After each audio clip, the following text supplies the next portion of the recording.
क्या आपने कभी सोचा है कि अगर किसी जंगली जानवर ने आप पर आक्रमण कर दिया तो आप क्या करेंगे? शार्क से करीब हर साल 6 मौतें होती हैं। शार्क से होने वाली मृत्युओं को बहुत ज़्यादा बढ़ा चढ़ा कर बताया जाता है। भेड़िए हर साल करीब 10 लोगों की जान लेते हैं। वहीं पे शेर हर साल 22 लोगों को मारते हैं। अब आप तैयार रहिएगा। हर साल हाथियों से होने वाली मृत्युओं की बात करी जाए तो वो 500 के ऊपर भी होती है। और यहीं पे दरियाई घोड़े हाथियों को तगड़ा मुकाबला देते हैं। दोस्तों, अगर मगरमच्छों की बात करी जाए तो वो शार्क से कई ज़्यादा जानलेवा होते हैं। करीब 1000 मृत्यु इनके द्वारा होती हैं। लेकिन अगर दोस्तों इस जानलेवा कंपटीशन के विजेता की बात करी जाए तो वो कोई और नहीं बल्कि सांप होता है, जिससे हर साल 1 लाख मृत्यु होती हैं। दोस्तों, हम तो राय यही देंगे कि आप पेन पेपर साथ में लेके बैठें और नोट करते रहिए। अगर आपको इसमें से कोई भी तरीका फायदेमंद लगता है जो आपकी कभी जान बचा सकेगा तो वीडियो को लाइक ज़रूर करिएगा। सबसे पहले बात करी जाए शार्क्स की तो दोस्तों पूरे समंदर की दुनिया में करीब 150 स्पीशीज शार्क की पाई जाती हैं।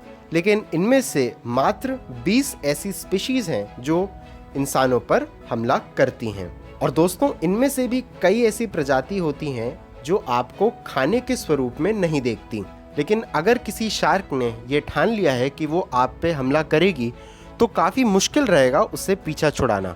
तो अगर आप चाहते हैं कि शार्क आपकी तरफ समंदर में आकर्षित ना हो तो कोशिश ये रखिए कि आपका खून या पेशाब पानी में ना मिलने पाए। अगर आपकी शार्क से आमने सामने की भिड़ंत हो जाती है तो कोशिश ये रखिए कि आप शार्क को अपनी पीठ ना दिखाएं और भागने की कोशिश तो बिल्कुल भी मत करिए। अगर आपको शार्क का सामना करना है तो एकदम तैयार दिखिए। उसकी आंखों और गिल्स यानी कि गलफड़ा की तरफ आक्रमण करिए, क्योंकि यही कुछ ऐसे चंद क्षेत्र होते हैं जो बहुत ही ज़्यादा संवेदनशील होते हैं।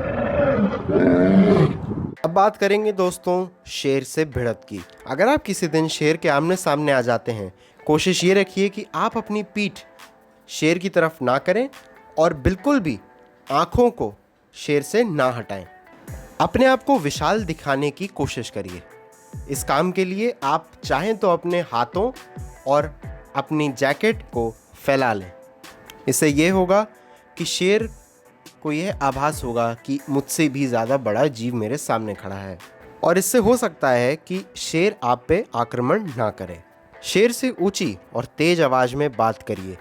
उसको ऐसा आभास हो कि कोई बहुत विशालकाय जीव उसके सामने खड़ा हुआ है। अब बात करेंगे हाथियों के बारे में।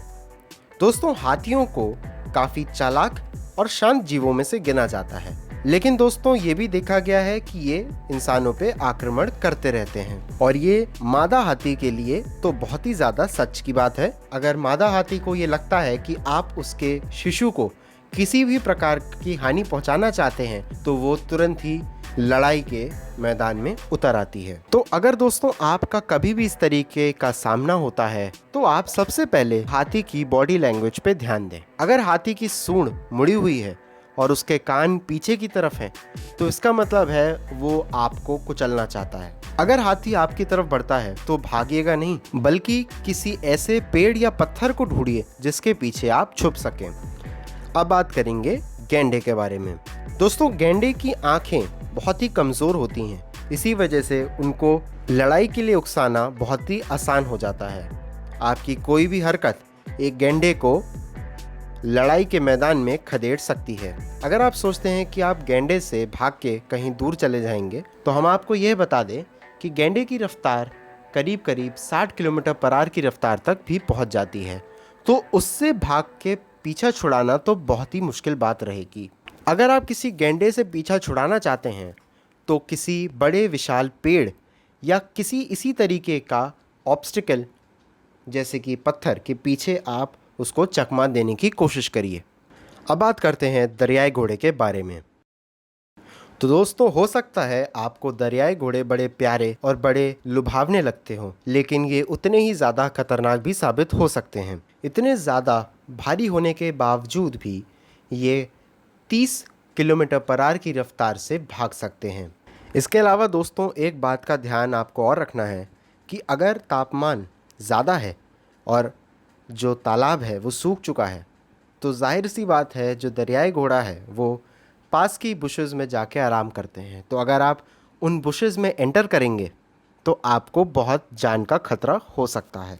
तो अगर आप इस जीव से पाला छुड़ाना चाहते हैं तो या तो आप किसी ऊंचे पेड़ पर चढ़ जाएं या तो फिर किसी चट्टान के ऊपर चढ़ जाएं और वहाँ पे तब तक इंतज़ार करें जब तक वो दरियाई घोड़ा वहाँ से चला नहीं जाता। दोस्तों, अब बात करेंगे सांड के बारे में। ये बात जान के आपको बहुत ही आश्चर्य होगा कि जो सांड है वो लाल देखकर नहीं बल्कि किसी भी मोशन को देख करके पागल हो जाता है। तो अगर कोई सांड आपकी तरफ दौड़ रहा है तो कोशिश करिए कि आप सीधे खड़े रहें। आप अपनी टोपी या किसी कपड़े को एक प्रलोभन यानी कि बेट की तरह इस्तेमाल कर सकते हैं और जैसे ही सांड आपके बहुत ही पास आ जाता है तो आप उस चीज़ को बहुत दूर अपने से फेंक दीजिए। फिर सांड आपका पीछा छोड़ के वो जो चीज़ आपने फेंकी है उसके पीछे भाग जाएगा। जेलीफिश। दोस्तों, जेलीफिश समुद्र में पाई जाने वाली मछली होती है। अगर जेलीफिश आपको काट लेती है तो वो एक बहुत ही लंबा और दर्दनाक भरा दर्द दे के चली जाती है। दोस्तों, कुछ लोगों का तो यह तक मानना है कि अगर आप जेलीफिश के काटे हुए स्थान पर मूत्र विसर्जन कर देते हैं तो आप उस दर्द से छुटकारा पा सकते हैं। लेकिन हमारी राय में आप ऐसा ना करें। इसके बजाय आप उस जगह पे जहाँ पे जेलीफिश ने आपको काटा है उसको तुरंत ही नमक के पानी से धो लें। फिर किसी चिमटे या किसी छड़ी से आप जेलीफिश के जो बचे हुए पुर्जे आपके पैर पे लगे रह गए हैं उनको निकाल दीजिए। अगर आपको जलन हो रही है तो आप कोई भी एंटीहिस्टामिन ऑइंटमेंट लगा सकते हैं। अब बात करेंगे मगरमच्छ के बारे में। दोस्तों, मगरमच्छ के जबड़े दुनिया में सबसे ज़्यादा खतरनाक और ताकतवर माने जाते हैं। मगर दोस्तों, अगर दुर्भाग्यपूर्ण आप इन जबड़ों का शिकार हो जाते हैं और अगर आप अपने शरीर को इन जबड़ों से छुड़ाना चाह रहे हैं तो मगरमच्छ की आंखों पे वार करिए। मगरमच्छ की आंखें और गला सबसे ज़्यादा संवेदनशील हिस्सा होते हैं। अगर आपको इस बात का पता चलता है कि कोई मगरमच्छ आपका पीछा कर रहा है तो कोशिश ये रखिए कि आप जिगजैग मोशन में भागें। अगर आपको इस बात का आभास होता है कि आपके साथ में कोई मगरमच्छ आपके ही तालाब में नहा रहा है तो बिना कुछ आवाज़ करे या अनचाहा आकर्षण खींचे आप पानी से बाहर आ जाएं। अब बात करेंगे सांपों के बारे में। दोस्तों, दुनिया में पाए जाने वाले ज़्यादातर सांपों में जहर नहीं होता।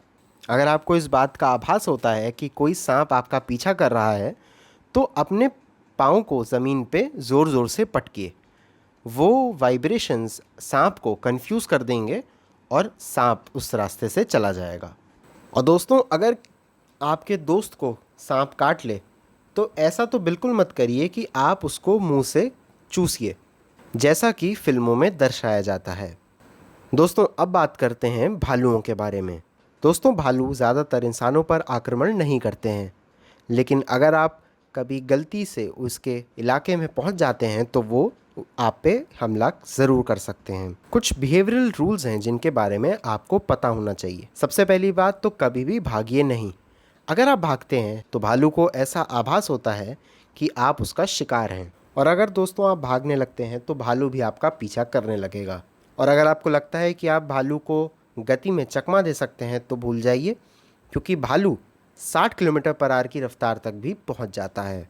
भागने के बजाय आप ऐसा करिए कि ज़मीन पे लेट जाइए और अपने आप को घुमा करके एक गेंद का आकार दे दीजिए। अपने गले को अपने हाथों से ढक लीजिए और ऐसा दर्शाइए कि आपकी मृत्यु पहले ही हो चुकी है। हो सकता है भालू आपको उठाने की कोशिश करे, लेकिन आप गलती से भी मत उठ जाइएगा। अब बात करते हैं गोरिल्लास के बारे में। शायद आपको ये बात पता होगी कि गोरिल्ला को हम जंगल का राजा भी कई बार कहते हैं। गोरिल्ला अपने इलाके और अपने परिवार की रक्षा करते हैं। वो आमतौर पे इंसानों पर आक्रमण नहीं करते। कोशिश ये करिए कि आप नीचे बैठ जाएं और गोरिल्ला से ऊंचा दिखने की कोशिश बिल्कुल ना करें और गलती से भी गोरिल्ला की आंखों में ना देखें। और अगर गोरिल्ला आपकी तरफ बढ़ता है तो एक गेंद का आकार ले लीजिए। गोरिल्लास आमतौर पे कमज़ोर और निहत्थे लोगों पर आक्रमण नहीं करते। अब बात करते हैं मधुमक्खियों के बारे में। मधुमक्खी अपने छत्ते की रक्षा करती है। वो आपको तब भी काट सकती है अगर आप सिर्फ उसके छत्ते के नीचे से गुजर रहे हो। जो मधुमक्खियाँ होती हैं वो गहरे रंग के पीछे भागती हैं। जो गाढ़े रंग होते हैं वो मधुमक्खियों का ध्यान आकर्षित करते हैं। तो दोस्तों, अगर आपने किसी हल्के रंग की कमीज पहनी हुई है तो आपको मधुमक्खी शायद ना काटें। और हाँ, अगर मधुमक्खियाँ आपका पीछा कर रही हैं तो कोई अंधेरी वाली जगह पे जाके छुप जाइए। तो दोस्तों, आज की वीडियो के लिए इतना ही। अगर आपको ये वीडियो पसंद आई तो लाइक बटन को ज़रूर दबाएं, और अगर आप इस चैनल पे पहली बार आए हैं तो चैनल को सब्सक्राइब ज़रूर करिए।